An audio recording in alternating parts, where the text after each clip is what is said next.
Welcome to the Parenting Roundabout podcast. With all the travel and eating and shopping and family going on last week, we didn't get a chance to record our podcasts. So this week we'll be serving up some tasty leftovers from past holiday seasons for you to enjoy while we cook up new episodes for next week. Today's episode first aired last year on Cyber Monday, and on our speed rounds later in the week, we'll feature last year's reflections on closet switching, gift coverings, and favorite Christmas movies. But tomorrow, Catherine and I will have a brand new round 2 to give to you since those juniors are still dancing with the stars and we gotta keep up. Our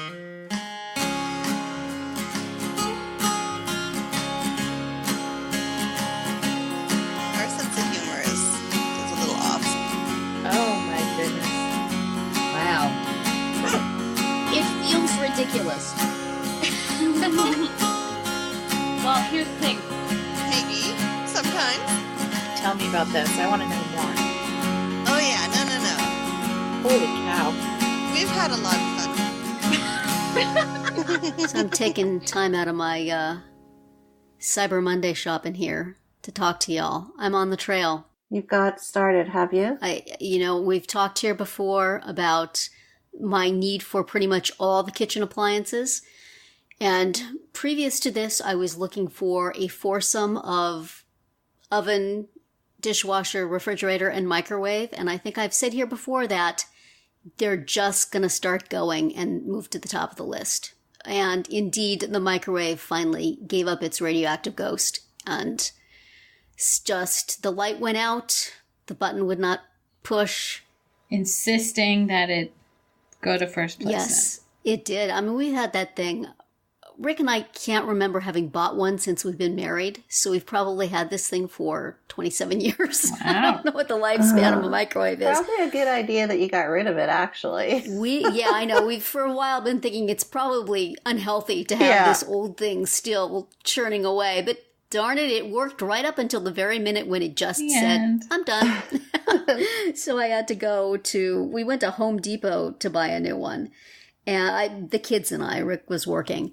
And all they had was like 3 Magic Chef microwaves. Huh. And I was looking up like consumer reviews of them, and somebody mentioned that they seemed like easy bake ovens, and that was the impression I had too. They just were not impressive looking kitchen appliances. And we have one of these things where we have like a built-in area for it, not over the oven. It's like over some cabinets. So we have a very strict dimensions that we can do. So if I couldn't find one that fit that, I mean, Home Depot had like 500 over the range microwaves and 3 on the counter microwaves, which is what we were looking for. So we went to Lowe's and they had more of a selection, but the first one we picked, they didn't have any more of. And then there was one that I liked the looks of from the box, but the dimensions seemed like it was going to be too big. And Lane and I went back and forth. It's going to work. It's going to work. So we decided to take a chance. It turned out to be smaller than the dimensions written on the box, and maybe even a little too small. So is it like a teeny baby microwave? It's like a dorm microwave, I think.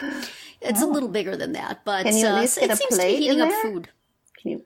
Yeah, it just about fits a plate. Lena said she had a hard time getting the plate out, but she could get the plate in just fine. It's petite, but it does fit in the space. We couldn't have gone too much bigger and still fit in that space. So I'm not sure about it, but so far so good.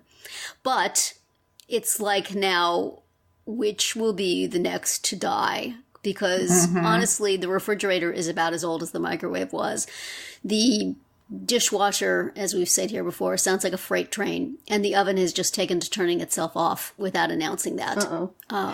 Which means I can't do any baking this Christmas. So, so I'm thinking, well, all these stores have these deals where if you get multiple appliances, you get money off. So I have to measure everything, and I'm looking around the different websites, the different places that have deals, and see if I can just order up something. Yeah. Best way to shop. So it's exciting, but it's expensive, and the expensive takes away from the exciting. Yes. And also, as I'm experiencing with my bathroom also, you get these things with great excitement, and then you regret them. It's like, I was excited to get the microwave, but now it's not quite what I wanted. And so I know it will be the same with all these other appliances. It will be exciting to get new ones, and then, well, this doesn't work the way the old one does, and there's not quite enough room in this dishwasher, and this refrigerator is weird, and I don't understand how this works. So We have many joyous days. Change is hard. I especially have a household for whom change is hard. None of us particularly enjoy change. So we'll see. But do you guys have any deals you're scouting out on this online sale day? Or are you satisfied with your current possessions? I need a new laptop, and I feel like I may have said that last year. And I still don't have one because I don't like change when it comes to my laptop. Like, just the thought of all the cookies that are saved on this thing. That's true. I will have to, figure out all over again. See, with Macs, it just transfers right over to the next one. All the crap you have on your computer just automatically follows over. Yeah. It's all in the cloud. It's accessible. I don't know. So, yeah, it's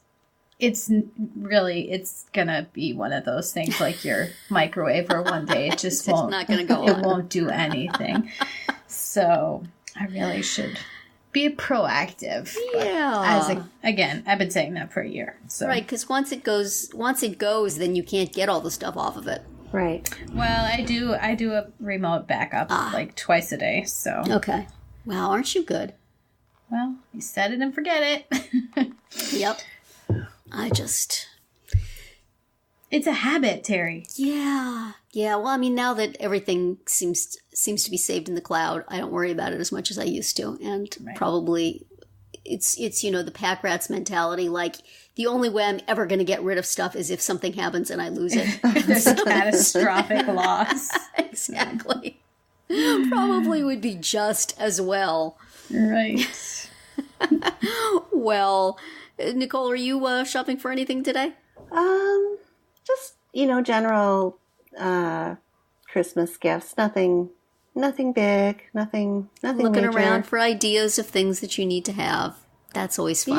Yeah. But I'm a little ticked with please. Hollister because yesterday I bought my daughter something online and it was 25% off, and then I went on today and it's 40% off. So oh no, I need to probably put in a call to customer service and say, hey, yes, this isn't fair. Usually they'll honor that if you ask. They do, yeah. That's finding just the right sequence to buy something so that you don't miss the sale, but you don't miss a bigger discount. I know. Is an art. Yeah. So I have a few merchants who are always telling me, get this deal before it goes, and then the next day there's a bigger deal. Right? So I always just wait. Yeah. Well, one thing we will not wait for any longer is starting our podcast. Hello and welcome to Parenting Roundabout, a weekly podcast about the things that parents are talking about, obsessing about, and complaining about right now. I'm Terri Morrow, and with me today are Catherine Haleko. Hello. And Nicole Eredics. Hello. Today on the podcast, we're going to see if we remember anything on our Friday speed round. We're going to shout out some stuff we like on the Roundabout Roundup, and we're going to do some shameless self-promotion. But first, we are in the habit of podcasting. What other habits do we have? Catherine? Yeah, we thought we would talk a little bit about habits. Do you have good habits like, backing up your computer regularly? That is a good habit. Do you have bad habits that you're trying to overcome, or do you have some bad ones that you've overcome and turned into good ones? I think my biggest success story in the habit forming front is flossing. I didn't floss for a really long time, and then I realized that my gums were in terrible shape, and it was kind of too late to fully repair the damage, but now I am a very, very dedicated flosser, and I do it for you very regularly. And as I said, it didn't stop me from having to have some awful gum surgery, but still, I do it regularly. Well, so I don't know. That's probably my success story. But that is an impressive habit. Yes. Mm-hmm. Do you have anything that you're proud of, or that you're not proud of? I cycle in and out of good habits. I have times when I brush and floss like clockwork, and then it falls off. Mm-hmm. Similarly, doing the treadmill, taking walks, many, many, many things. I form good habits and break them with regularity. So you're good at having new habits, but you're just not good at I have a habit of breaking good habits. Yeah. And that is not a good habit. So what is your strategy for when you do get in the groove? Like, how do you do it? Yeah, if I knew that, I could stick with it. I don't know. I get a bee in my bonnet that I'm going to do something. And then I do it for a little bit until it gets inconvenient, and then I completely fall off. So It's inconvenient. or I freak. It's like if you forget once, then it's like, well, forget it. I'm not going to do it at all. Mm-hmm. I have very bad habit. I guess bad habit. Poor follow through is my worst habit. Yeah. I have good ideas, and then I just never stick with them. Yeah, I think it's hard to do that. Like I wanted to, I know that in terms of eating, like I eat pretty healthfully, but I eat too much. It's like a portion control thing. So there was a time when I just ate less food. Yeah. I just did it. And I wish I knew how I did it because, I could continue doing it. Yeah. I always found Weight Watchers really helpful for that, in that you're paying money for it, and so you're motivated to write everything down and pay attention to it and follow it. Right. And I had really good habits for that for a really long time, and then they changed their program a few times, and it stopped working for me as well as it had. And so I stopped with the thought that I will just keep doing this on my own, and then I completely didn't. Right. So being accountable is a really good way to make and keep a good habit. I'm able to give up coffee for Lent because it's Lent and because I said I was going to do it, and I will stick to it to that amount of time. And then I always think, maybe I'll just stop for good after that. But no, once the accountability is over, I slip right back into my bad habits. Right.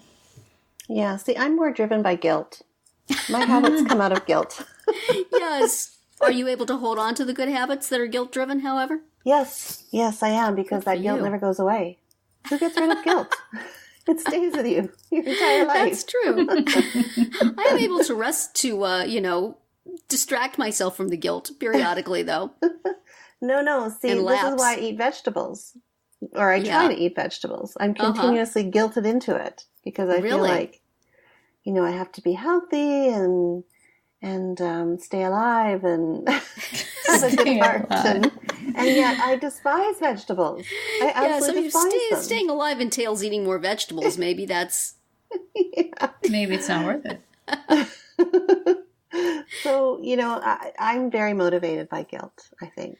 So now is somebody guilting you? Is it like the voice of your mother in your head, or is it you yourself providing the guilt? It's the voice of probably reason. Knowing that, eating sugar and carbs and protein all day is probably not a good idea. But they're so delicious. But, I think I have a little bit of my mother in me. I have a little bit of general society expectations. But and especially with parenting, it was always lots of habits driven by guilt with parenting, like that nightly reading.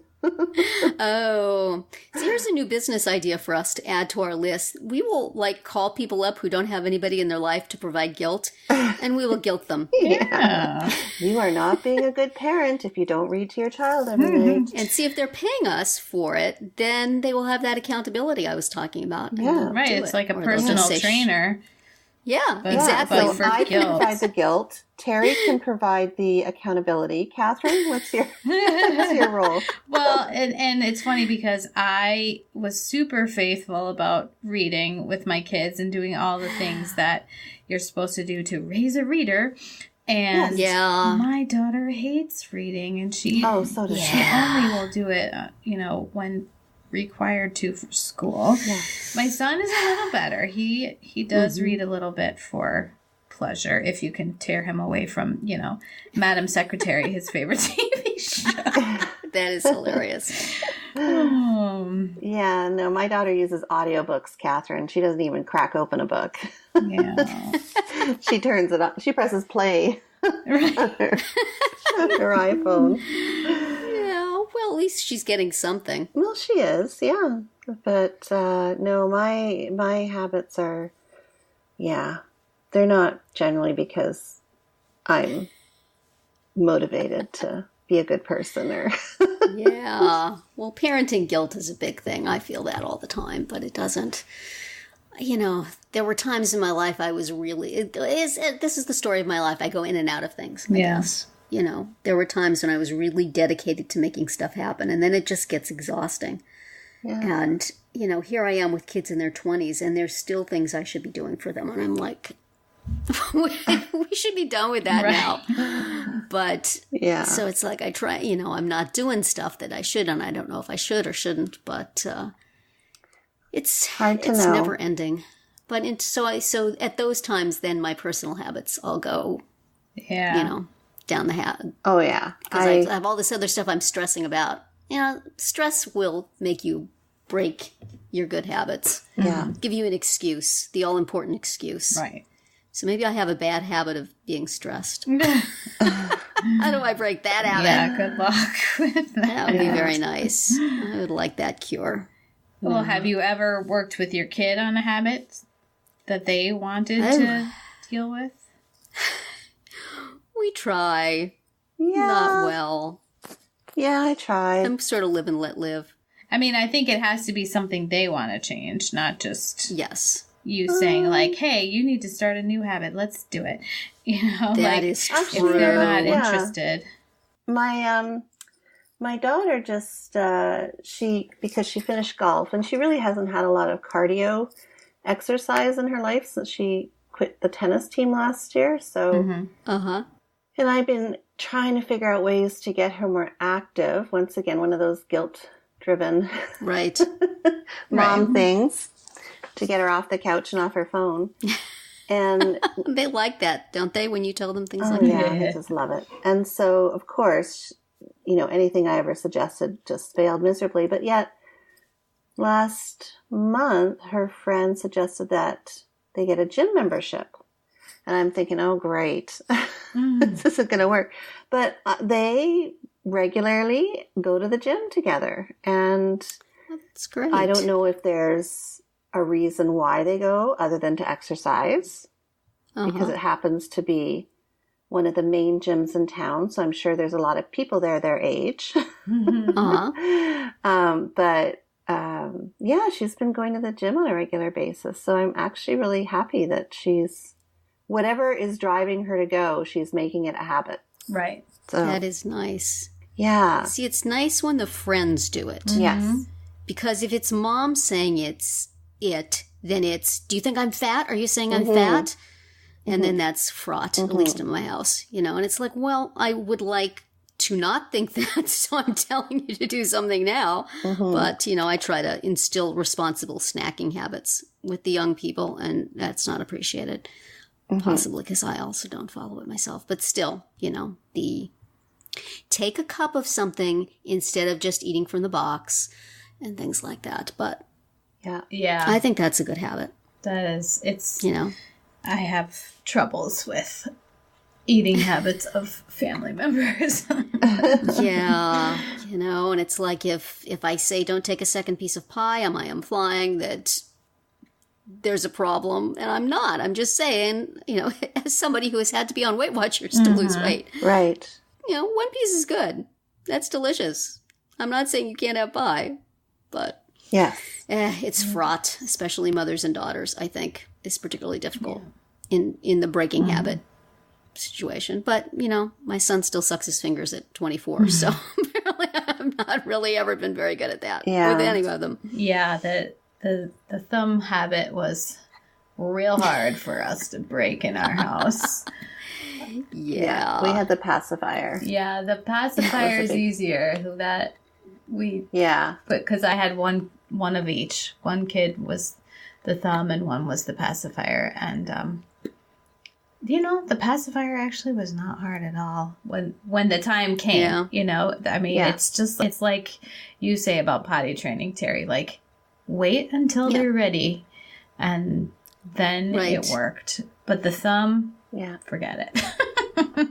Yeah, well, at least with a pacifier, you can take it away. Well, that's what I mean. The that's fingers why are just easier. always there, and the thumb is just always there. And it's really, you have to make a big, big constant deal about it. Yeah. And I just always felt there were more important things to worry about, though I was urged often by different know-it-all professionals. Oh, yeah. I got it from the dentist when my daughter was 3, which is, an awesome time to do anything because 3-year-olds are super reasonable. And I had just had a baby, so she just got a new sibling. And like, she really needs to stop that. Oh, yeah, you come do it. I'm not doing that now. Are you kidding me? So, I ignored that. That time. So, wow. There's one habit I'd love for my daughter to break, and that is leaving her clothes on the floor everywhere she goes. Oh, my gosh. Something so simple, yet so annoying. Yeah. Is that even a habit, or is that just kind of like behavior that is typical? No. Well, it's behavior that becomes a habit, I guess, if it's not stopped. Yeah. But I don't know how you stop stuff like that. Mine leaves it on the floor of her room, more like. Not so much in other parts of the house, but her room. I mean, it's like you would think that she didn't have a closet or a chest of drawers. Everything is on the floor. Yeah. And then I need some new clothes. I'm like, what do you mean you need new clothes? You can't even handle the ones you have. Which really makes me sound like a cranky old lady. Oh, Mom. Which is a bad habit. You just don't understand. Yeah, exactly. I don't know. If it's just tell her no new clothes as long as she keeps things on the floor. Yep. And they'll let her make the decision. Yeah. I don't really care. It's her stuff. Yeah. My daughter's pretty good about that. She's actually much neater about stuff like that than I am. She has many good habits. And she enjoys organization. Doing the laundry, doesn't she? She does, and she vacuums. And she does many things, which is not to say that I couldn't think of things that she should stop doing, but I appreciate the good ones. Right. And I see many good habits she has that I do not personally possess. I think that's a really good way to kind of wrap up this conversation is like, let's just look at the good habits they have. Absolutely. Because I'm sure they For outweigh the bad. ourselves as well. And we always focus on the bad habits, right? We do. That's right. So that's right. Everybody's got some good habits. Yeah. Right? Surely. I do for at least like 2 or 3 days. I have recurring good habits. Hey, it's better than nothing. That's true. They're not in a loop, are they? Sometimes it seems like, I'm just reliving the same lapses of good habits over and over again in some weird version of Groundhog Day. Oh boy. Well, one of the very good habits my daughter has is memory. She has an amazing memory, and my habit is to forget things regularly. Yes, memory. That's a whole other. See, and I was going to do an intro for memory, and I totally forgot it. So that's probably a great way to kick off our next topic, which is, how is your memory these days? Because I'll tell you right now, mine is pretty much non-existent. Mine too. It goes in and then it just automatically leaves, and it's becoming a bit of an issue. So I've got all these sticky notes around the house, and then of course, but if I write it down, then I can't read it because I need reading glasses. So it's just a vicious cycle. Oh, no. And then I don't remember where I put my reading glasses, and it just is an endless. You need to be one of those people who has like 20 pairs of them just all over the house. Around. Well, everywhere. It was funny because my friend who I hadn't seen in a while, we had a little visit when I was up in Canada, and we went out to the restaurant to have dinner, and the menu came around, and we both just kind of sheepishly rummaged around in our purse and pulled out our reading glasses at the same time. And I mean, it's a sign, as is, your memory, that your brain is just, things are changing. Things are, maybe life is busier. I don't know, but I don't. Yeah, let's use that excuse. Let's use that excuse. I have a lot on my mind. I'm telling my kids that they are now responsible for all remembering of things because they both have pretty good memories, and my daughter is really organized about it. So now if I forget anything, it's her fault for expecting I would remember it. Right. Worked great. Nice. We went when we were going to get microwaves. I had her measure everything, and she had brought the dimension of the microwaves. She'd written on a piece of paper, and she gave it to me to bring to the store. And you said that's such a bad idea. So, of course, we get to the store, and I don't have it. And I start yelling at her, "Why would you give it to me? You know I can't remember anything." That was a stupid thing to do. And I thought, what the heck am I doing? This is so bad. So you're saying that your memory is also failing you, Terri? It's not up to par? Yeah, I just, and I want everybody to know it, but then it kind of freaks everybody out. Why is your memory going? What's the matter? Why aren't you remembering things? And it's like, well, I was never all that great, and now I just, large chunks of things are going. So, in the short term, I have lots on my plate. So I have my brain is pretty busy, and so it drops things. And in the long term, I don't know. I mean, I can't remember people's birthdays in my family, which my kids do, so that's great. They're my little computer reminders. And I'm now going to put all responsibility for memory on them. There's something else that came up recently that my daughter remembered but didn't think she needed to remind us because we're the parents. No. Never think that. Always remind us. It's like, it's not my job to remember this. It's their job. No, it's now your job, honey. I'm giving you the job. Congratulations. You are the household memory. How's your memory, Catherine? It's very bad. Is it like a sieve these days, or is it still intact? It's pretty bad, but I feel like I compensate, like Terri and I send each other little reminders, put that, write this down or remember this. And so then I just put it in our script.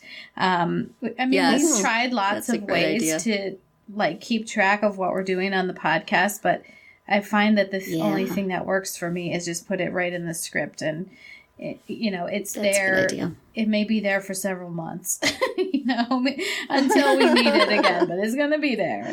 Yeah, but there's that one Sesame Street topic that just I think we should delete that because I don't think we're going to do that. But I think my mom told me that she read, or maybe she even heard it from a doctor, if you forget where your keys are, that's totally normal, and it just happens. But if you forget what they're for, that's when you know that this is a problem. So you're looking at your keys in your hand, and you're like, what is this? Why do I have these things? So that you can feel better about your general lapses, I think. Okay. That's some good advice to live by. Does knowing what keys do, but not being sure if a strange key shows up on your keychain, I guess that's kind of transitional. Sort of in between. I don't know. Sometimes. There, I don't know. Yeah. When did this get on here? I am pretty good about just being on top of writing stuff down or putting things, if I'm in a room and I want to remember to bring something to a different room, putting it by the door or putting it next to my phone because I know I'm going to take my phone or whatever it is. I'm always doing little things like that. Leave the light on next to the washing machine because I have to switch the laundry, or, constantly coming up with stupid little strategies like that, I guess. Those are good habits. I don't know. I mean, I feel like I definitely didn't used to need them, but yeah. But it's like you said, there's so much in your brain, there's just not room for more. Lots of tabs open, that's for sure. Yes, exactly. Many, many tabs. Yeah, that's actually what I feel like a lot of the time. I feel like a computer that just gets to that point where the little wheel is going around and around and around. Yeah. Too many applications open, too many tabs in your browser. Shut down, start over. Yeah. And hope you've backed up. And at any point, you can set something to be on autopilot. Do that. Yes, definitely. Yeah, I'm starting to do that with my bills these days. I never used to be a person who got my, the money automatically withdrawn for my bills. Yeah. But now I'm starting to do that because I'm forgetting. But then you have to remember to have enough money in to pay them. Yeah, that's true. Yeah, I appreciate the, we talked about email apps, the inbox from Google, which has something where you can put an email to sleep for a little while and then have it pop back into your inbox. So I do that with bills so that I remember. And sometimes I sleep it a bunch of times and then it keeps popping up and then I have to do it. Because otherwise I would forget for sure. Yeah, good idea. Well, let's just hope that whatever our listeners are forgetting these days, it's not forgetting to listen to our That's right. Every Wednesday through Friday. That's right. Remember the new schedule. And that's right. And please listen. And now we're going to bring you some of the things we've read or seen or used recently that we want to shout out and share with you. Catherine was so nice to put down something I told her that I wanted to remember to mention, and then I'm mentioning something else. So. I knew the only way I would remember. But thank you for writing it down. Thank you for writing it down when I asked you to. I appreciate that. Catherine, what are you sharing for today? Well, we have recently noticed at our grocery store, they are doing some of the dinner meal prep kits. So similar to the kind that you can get as a subscription box, but we can just pick them up right at the grocery store, and there's a little bit less packaging, and and you don't have to order, in advance. So you can just pick them up. It kind of depends on what they have, because it changes and from time to time. But it's been good for us, just grab a box and it's got everything you need for a meal. And they're usually pretty simple. I mean, sometimes they're too sort of simple and basic, but it's better than trying to think of what to make and then find out the ingredients. So that's with your 100 cookbooks, as we recently discussed. Is that a national grocery chain? Catherine, no, this is at Festival, which I think is kind of a regional store. Okay. But I wouldn't be surprised if other stores do it. So it's at our store. They keep them in the deli prepared food, across from the salad bar. This store has a whole right. It has the deli counter, which has a lot of prepared stuff, and a salad bar that also has a hot food bar and sushi and all that stuff. Okay. So that's been helpful to us recently. Nice. Very cool. Sounds good. How about you, Nicole? What are you sharing? Well, mine is something a little similar because I've recently tried something called Instacart. Mm-hmm. Oh. And it's basically you have a personal grocery shopper.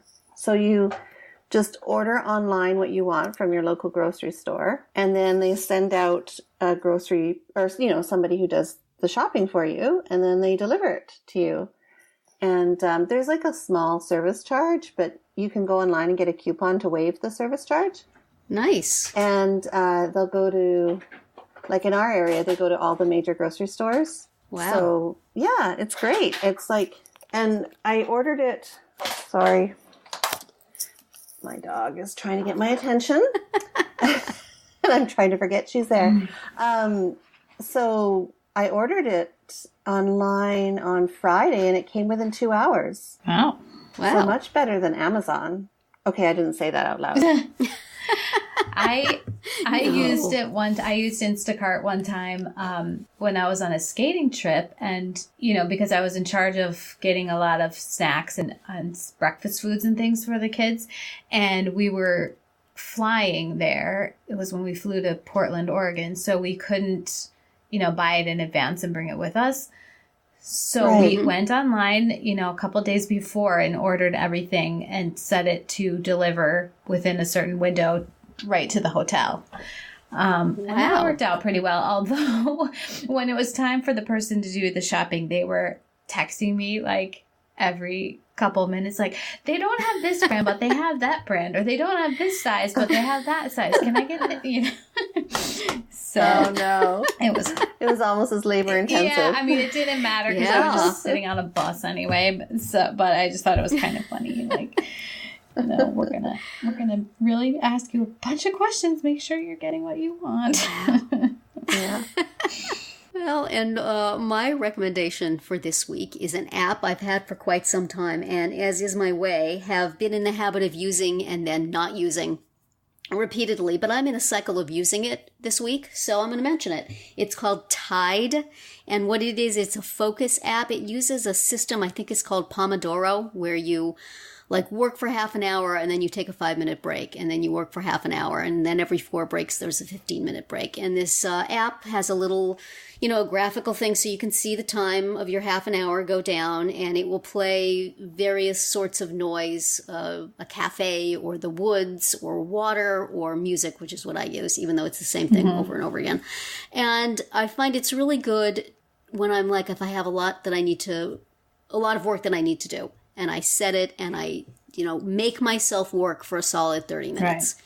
And then knowing that I'll have a break. And it, when I'm in the habit of using it, it works for me really well. And then I forget it's there. And then I go back to my old habits of, I finished a page. I can now go on Facebook for 15 minutes and color something in on Sandbox. And then I'll get back to my work. So this makes me work for 30 minutes before I do that. And I often find that when the 5 minutes come, there's really nothing that I want to do. So if you are in the need of focusing, I recommend it. It's called Tide. Okay. Very good. Well, now for our final segment, we are going to do a little shameless self-promotion and direct you to some things on our sites that we think you should take a look at. So I will go first. I have a newish piece on highlights. It's about preschooler fears. And it includes not just dogs and monsters, but the automatic flush toilet. Oh, yeah. Because, right? Didn't we all go through that with our kids? Like, don't make me go in there. It's the flusher. Yes. Are we done with that fear? I still don't like them. So anyway, that's available over at Highlights. And Nicole, what do you have? Well, surprise, surprise. No, I'm just kidding. Just going to talk about my book. Your book. You wrote a book. Yeah, my book, which is available for pre-sale. And so the news this week regarding the book is that you can get 10% off it by using the code Eredics, which is my last name. So if you pre-order before, I think, March, I want to say, you can get 10% off. So that's a good long time that you can use that. Yeah. It's a good long time. It's that code works. Yes. Yeah, they've extended it for quite a while. So that's really cool. Good. And they've actually, so you have to actually go to their website. You can't use the code on Amazon. You have to go to the website brookespublishing.com and buy the book from there. So, nice. Awesome. That's my self-promotion. And will be for the foreseeable future, which is just fine. Yeah, heads up. And deservedly so. How about you, Terri? What are you promoting? Well, I haven't actually done anything on any of my personal stuff, but I just want to remind everybody that if you enjoy our quote graphics from this podcast as you see them go by on Twitter, they are all also living on Facebook, and you can go find them and look at them and see something that you like and share it with your friends. So go check that out. If you go to our Facebook page, Parenting Roundabout, and look under photos, you will find several albums of them. Many, many, many, many quotes to look through. So, if you need to kill an afternoon. If your app says it's time for a break. To fill those 5-minute breaks on your Tide app, just go read through our quotes. Share them with your friends. Awesome. Thank you. Yeah, well, that's it for this week's episode of Parenting Roundabout. We hope you enjoyed it and that you'll join us every week. And you can listen to podcast episodes on parentingroundabout.com or download them from Apple Podcasts. Please subscribe so you get all of our podcasts and mini podcasts. You can also follow us on Twitter, where I am at Nicole Eredics, Terri is at Mamatude, and Catherine is at C. Haleko. You can also follow the podcast on Twitter at Roundabout Chat and look for us on Facebook, Pinterest, Tumblr, YouTube, and Instagram too. Best of all, stop by our podcast page at parentingroundabout.com and read recaps, find links on all the stories we mention, and talk back in the comments. Thanks to John Moran at johnjmoran.com for providing our in and out music, and I wish everyone a great week.